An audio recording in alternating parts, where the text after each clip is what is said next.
Today, we're talking about 3 underrated secrets to living a successful and full life. And I'm excited to bring this fun topic to you today because we all want to, feel successful. We all want to reach our goals and actually be successful. And we also want to have a fulfilling life. And sometimes when we are on the track to success or we're working towards some goal, or even how sometimes we think about success, um, and how we've been kind of taught to learn about it is really this like hustle and grind and just keep on going. And um, oftentimes it's taking out the fulfillment as well, the fulfillment that we want to go with the success. The whole reason why we may want to be successful or reach our goals, if we really dive into that, is because we want to enjoy our lives, right? We probably want more time and energy.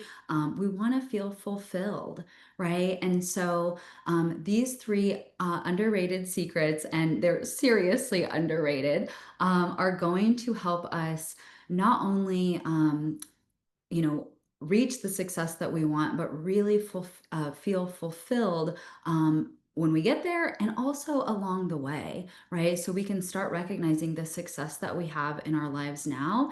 And even just practicing these 3 things, we're going to be successful and we're going to be fulfilled right now. We don't have to wait until we reach our goals. So, welcome to my channel. I'm so glad that you're here. My name is Audra Coons, and I am a therapist expanded to life coach for women. And I often work with very heart led, driven women who want to become the best version of themselves. They have big goals, big dreams for what they want to bring into this world, the impact that they want to have, and they really want to serve humanity and for really help the world become a better place, right? And so these are going to be great for you. And really, they're going to be great for anyone. So it doesn't matter who you are. These 3 secrets are really going to really can change your life if you start incorporating these and just try them out yourself. You'll see what I mean. So let's go ahead and dive in. Number 1 is presence. Right. So, what do I mean by that? Right. We can, you know, it's something we've all heard of, right? We may have heard of being mindful, just being present, but how often are we really living in the current moment, right? In the here and now, right? It's way too easy to get caught up in what just happened earlier and what I went through, or what's coming in the future, and really just kind of get stuck in our head, thinking about all of these things. And we're actually missing this moment right here and right now. And when I learned this concept and started incorporating it into my life, it was just such a breath of fresh air. And of course, like it felt challenging in the beginning and was something that, as I practiced, was able to access more and more. And still, years later from first, starting to incorporate this, this is something that I still, intentionally need to come back to, right? There are still times that, again, we can get stuck in our head and thinking about the past, thinking about the future, worrying about whatever. Or maybe we're even like excited about something that's happening, but we are taking ourselves out of this current moment, right? And so really being mindful, being intentional. Those are words that go with that presence, but it's just about being here and now. So, as I'm here with you, I am fully engaged in this conversation and what we're talking about. And I'm not thinking about what I'm going to be doing later on, right? And what that allows us to do is really fully take in that experience, right? It helps us connect to our bodies so that we can have that experience through our senses, right? It also just, right, allows us to enjoy the moment, right? And not be chasing the enjoyment from something that is coming later or something that we've already done, right? And so I'm inviting you today to see, uh, can you start incorporating this, right? And just a simple example that I think is a really good one here is just, it made me think of, I love to be outside, right? And so one of the things I like to do is to sit out in my backyard and just really take in the nature. It was just like a little over a year ago, my husband and I moved, um, and we moved from Florida to Kentucky, and we have like a whole new scenery here. And we are so fortunate that the home that we are in now really has access to a lot of nature, and we have that ability. I have that ability to sit out and just really take that in. And so, um, what I've noticed, right, if we're sitting out there and just, if I'm being present, I'm really able to take in all the goodness that's there, right? From the sun shining in to the birds chirping, um, really taking in the greenery and the trees, right? Where when I'm not being present, I could be sitting out in the exact same environment and my mind is going, right? It's racing, it's thinking about all these different things. I'm playing out, all the things, and I'm missing all of that moment, right? And how when we're really present and in that moment, just how good that can feel, right? And how that is really what can fill up our cup versus just kind of living in our brain all day, right? Because we know that we have a busy monkey mind, right? And it can get quite wild up there. So it's really, really important to take these times to just be right here in the now. Another way that we can do this is just even in the things that we're doing. So we don't have to be just simply sitting out, right? You might be saying, Audra, I don't have that beautiful backyard, right? So we can access this in all different ways. So whatever environment you have access to, you can take that in, right? Whether that's visiting a park or going to something, a place where you do have access to that. Even if you don't have that, like we can bring presence into anything that we're doing, right? And so the most simple example, one of my clients said they like this, like thinking about brushing my teeth, right? So even thinking about the tasks that we're doing around our home, it could be, maybe we even have things, taking us out of our home, an errand or something. We can still practice being present in those everyday activities that we're doing.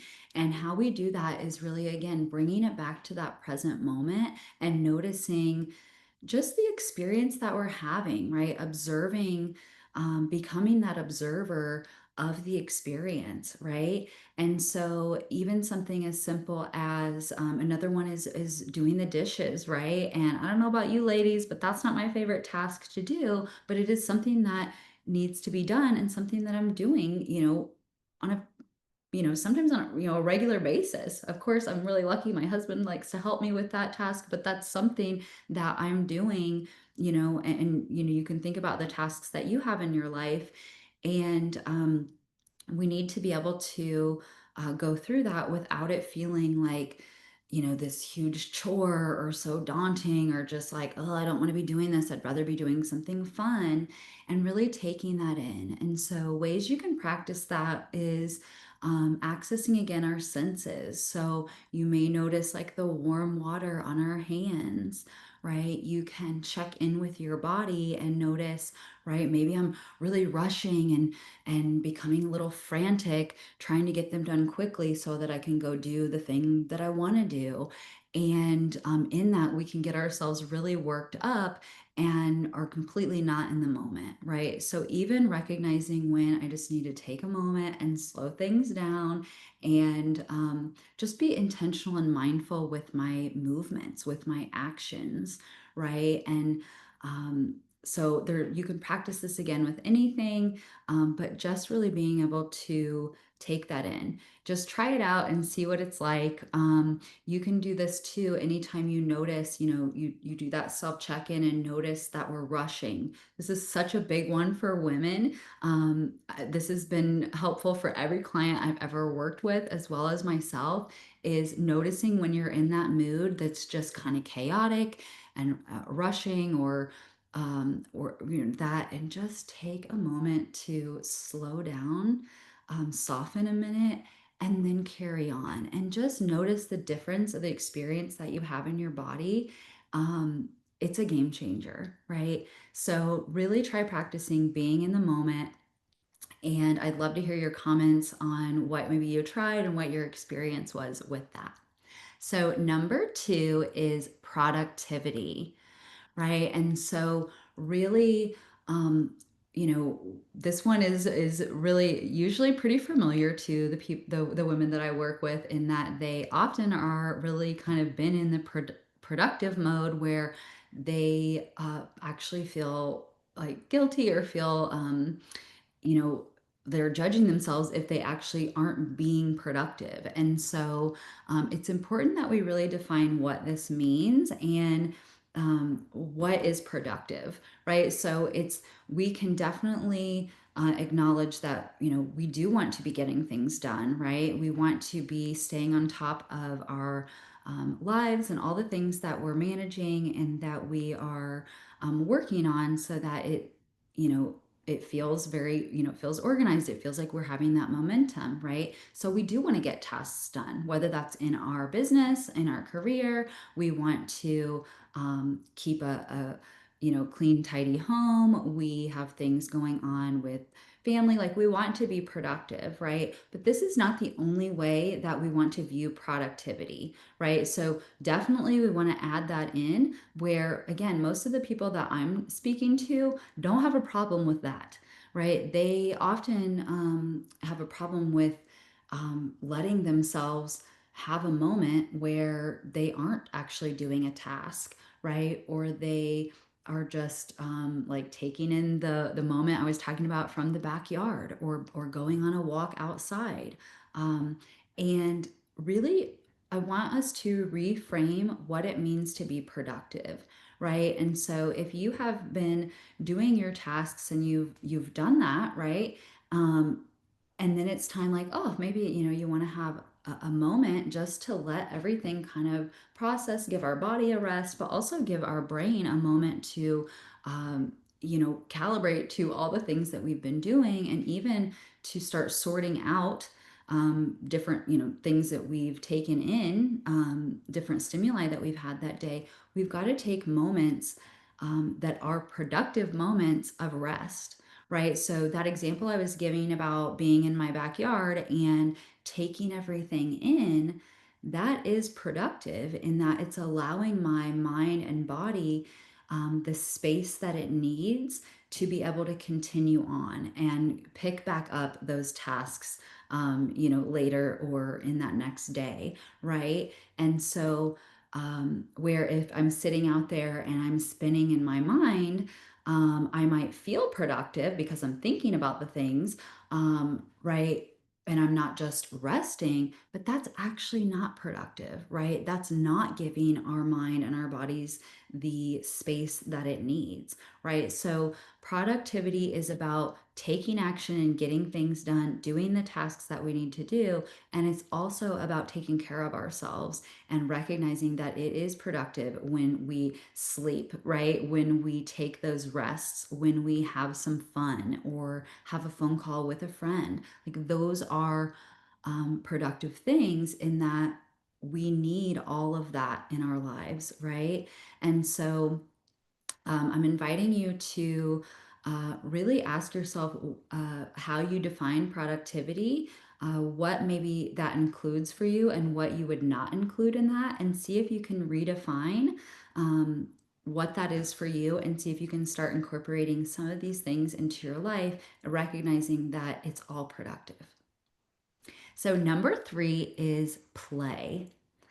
So, this one is probably the most well, I don't know, 1 or 3, they're all pretty underrated, right? Where, having play in our life, again, if we've been in that very much that hustle and grind, get things done, we're trying to be successful, and we've got big goals, it can often feel like we're not allowing a lot of play into our life, right? And this one, just like I was talking about with productivity, is that we want to really kind of check in of what how we're defining that in our life and where we're allowing that in, right? And so previously I would have thought of play of my fun time, my leisure time, right? That might be when I'm engaging in hobbies. Maybe I'm on an outing with my husband or a family, and we are enjoying some type of scenery, activity, music, something like that, right? Or maybe play is, with your pets. Like I'm a cat mom, I love my kitty cats. And so that's something, I have, they like playtime or with your kids or whatever it is, right? We may easily associate that to play. Now, right, depending on where we are, we may be allowing that into our life, or we may be noticing maybe I've been more rigid and trying to just be that hustle and grind productivity. And so we may recognize that I need to allow a little bit more of that free time, leisure, hobbies, things like that in my life for play, right? And that is a great way to do that. The other example of incorporating play into our life may be a new one for you. And so, really, how again, play is not just in the leisure time or the fun activities or the things that outside of maybe when we are taking care of our responsibilities, like at work or in our household or home. Um, we can incorporate that play into those times as well, right? And so if we are practicing presence, like we talked about in number one, of really being in that moment, then we can start feeling playful even in our daily lives, right? And this is something I'm thinking of a family member that I have who just does this really well. She will just amp up the really happy, fun energy, and you could be not technically doing anything, right? Just having a very casual moment at home or running to the grocery store, but it is like the funnest time ever for her. And that has been something that's been really inspiring because as someone who had been really focused on productivity and getting to where I'm going, like that's something that previously I had not been giving a whole lot of space for, or recognizing how the space that I did have for it, I wasn't really fully present or engaging in that, right? And so this is something that can be really fun and may feel new or unfamiliar to start incorporating, but just how things can be fun, right? Your work can be fun. And, you might be saying, oh, I don't know, depending on where you're at, what your current, position or role that you're in, especially if you're not fully satisfied or you're feeling like you want the next thing, but really allowing yourself to bring that joy and that playfulness into your day now, into whatever it is you're doing now, is going to help you not only feel fulfilled and enjoy your day, enjoy your life more, it's going to help bring that energy into all that you do and propel you into the the next steps that you have to take, the things that are going to get you to wherever it is that you're going in your current goals.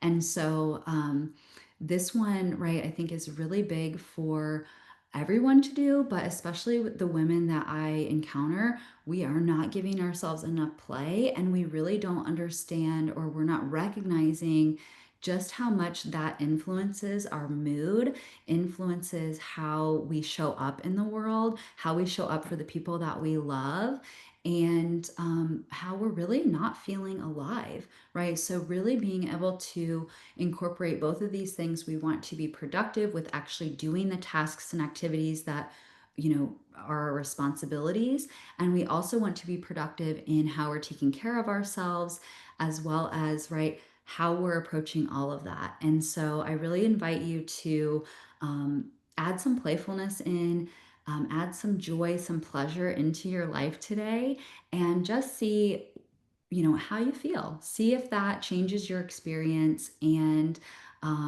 if it feels uncomfortable or unfamiliar on any of these, that's okay. That's going to be expected if this is a new, something new that you're trying, right? So if this is not something you've been doing on a regular basis, it's going to feel a little weird. That's the case with anything new, any habit, anything that we are learning to incorporate, right? So just give yourself some space, give yourself a little bit of, allow yourself to try these things and just see how your life can change. So I hope you enjoyed these three underrated secrets to living a successful and full life.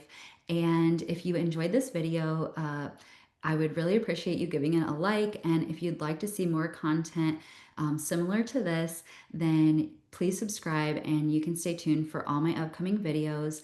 And I'll see you in the next one.